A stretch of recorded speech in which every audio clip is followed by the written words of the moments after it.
The world of 1914, a time of modern technology, culture, and fashion. Truly the height of civilization.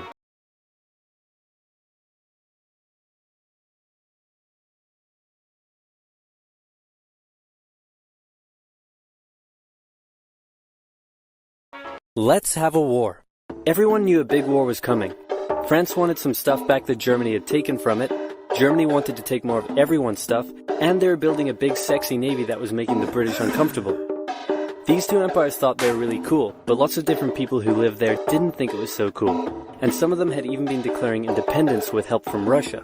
Everyone was talking about each other behind each other's backs, throwing the fact that military technology had come a long way since the last major war, and suddenly everyone was pretty eager to beat each other up. In this area of Austria-Hungary live some Serbs and Bosnians who hated living in Austria-Hungary. So the Austro-Hungarian Archduke Franz Ferdinand goes there for a nice drive in an open-top car with his car's route published in advance.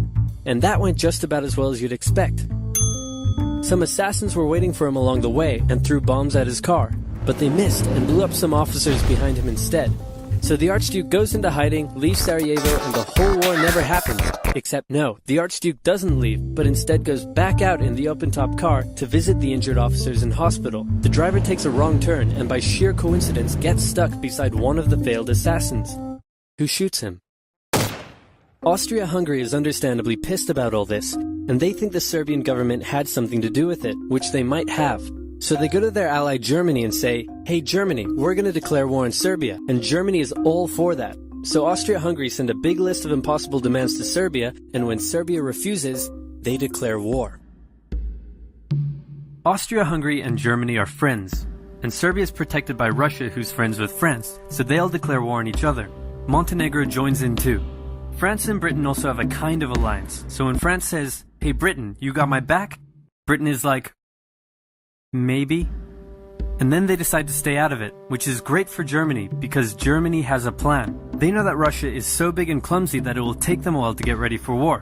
So with this guy in charge, Germany will send all its troops into France at lightning speed while Russia's getting ready, defeat France, then move all the troops to Russia and defeat Russia, and then we all speak German and eat Pfefferpotast every day. Just one problem.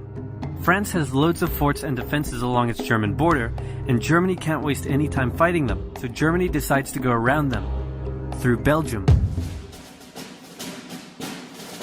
Belgium is neutral, but Germany wants to march 750,000 troops through it to get around France's defenses. They're hoping Belgium will just kind of sit down and shut up, but they don't. They fight back, and they're pretty good too, so they slow the Germans down. What's worse is that Britain shows up, and they're pretty pissed that Germany's invading neutral countries. So now Britain declares war on Germany. So Germany push on through Belgium and commit some atrocities along the way. They also wear spikes and sometimes skulls on the uniform. So if you're trying to not look like the bad guys, good job. The Allies have a propaganda extravaganza, and this starts having an influence around the world, notably in America. The US President Woodrow Wilson sees himself as a bit of a Jesus figure, and spends most of the war trying to get everyone to just hug it out. But there's also a large population of ethnic Germans living in the United States, and when the war first broke out, they were like, "Yay, Germany!" But now that they're committing atrocities in Belgium, they're less enthusiastic. Let's play Spot the French Soldier. Did you see him? Easy, right? He's wearing a bright blue uniform with red trousers. And do you know who else spotted him easily too? The Germans. So when the French were slowly marching in columns through the countryside, the Germans easily tore them to shreds with their giant guns. All the nations involved in this war went in with an old-school war mentality, and all of them had to update their uniforms and tactics a lot during the Great War. Because this war was going to be like nothing anyone had ever seen before. Russia's ready for war, and way earlier than expected. Hey Austria-Hungary, can you get on top of that? Oh yeah, sure, we've got this. Nope. So Germany has to send some troops back to the east to defend against the Russians. The chief of staff of the Austro-Hungarian army is this guy, and although he is handsome, he turns out not to be the best military strategist. Austria-Hungary constantly ignores Germany's advice, and then comes running back to Germany whenever they get in trouble. Austria-Hungary even gets its ass kicked by tiny Serbia, who repels all their invasion attempts at the start of the war. It's better news for Germany in the north though, where they almost completely wipe out the Russian Second Army.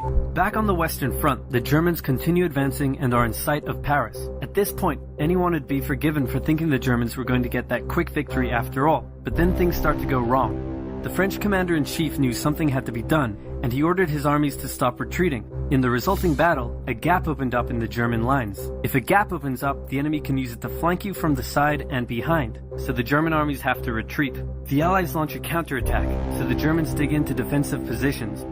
The Allies do the same. Then both sides move north, trying to outflank each other along the way. When they reach the sea, they're in a stalemate with trench systems running the whole way from the coast to Switzerland, the beginning of trench warfare on the Western Front. Here's how trench warfare works. Two opposing lines of trenches with no man's land in between. One side would pummel the other with hundreds of thousands of artillery shells, sometimes for days at a time. This had a huge psychological effect on the soldiers, leaving many shell-shocked. Then, the attacking troops would leave their trenches and rush across no man's land, a muddy wet mass of shell craters and barbed wire. The defending trench would unleash machine gun fire on the attackers, inflicting thousands of casualties. The attackers would send wave after wave until either they gave up or the opposing trench was finally overrun. There would be months of fighting and the deaths of thousands in order to gain a few meters or kilometers of land. Living in the trenches was hard work too. Corpses, mud that could swallow you whole, pools of poisonous water, rats, disease, the smell. It's insane that millions of soldiers put up with these conditions and commanders ordered them to do so for years.